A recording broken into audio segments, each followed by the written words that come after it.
So you know I talk about perspective is everything and nothing.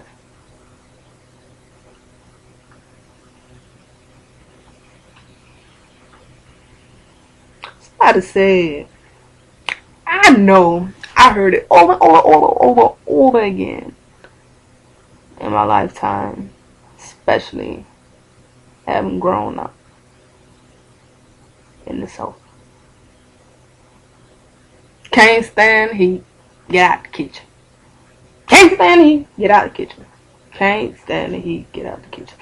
Whoever wrote that was a coward and making excuses from where I stand at this point. Now I understand where it was when you at that point and you in the kitchen and you don't got the perspective to be able to handle the situation, so you stay in the kitchen. You got to get out of the kitchen.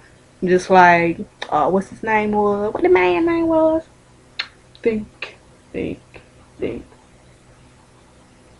Joseph. Was it Joseph who ran out of his clothes because that woman was trying to seduce him? And, he had to just, get out the kitchen because her fire was a little bit too hot. Okay. Alright. Different perspective here. I said it too a lot of times, and but it's really psychology at its best. I was outside one day, walking my daddy's dog. Mr. Shoe. Shoe. Understand that? Shoe. Me and Shoe were walking together. Mr. Shoe. Mr. Shoe. Alright. Me and Mr. Shoe were walking together, and the both of us were panting. We were hot. And because it's really, really humid outside, and I'm a heavy sweater. My face always sweats and has a light mist on it. Be shining. But I thought to myself that I've been avoiding going to Georgia because I didn't want to deal with that type of heat during the summertime. Yeah, I was getting the same heat where I was in North. So Mr. Shoe and I kept walking, and after a while we just adjusted to the heat, and we even came back to the house and played in the backyard catch for like another 30 or 40 minutes. Sure, I could have said, let's go in the house, Mr. Shoe.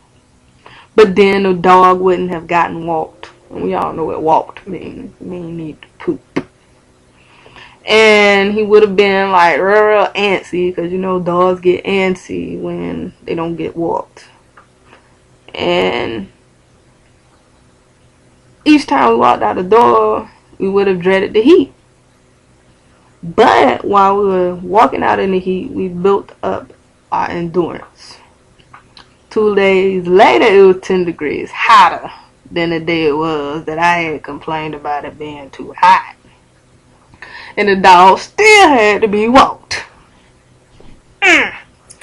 Too hot. Can't stand the heat, get out the kitchen. But the job still had to be done. So,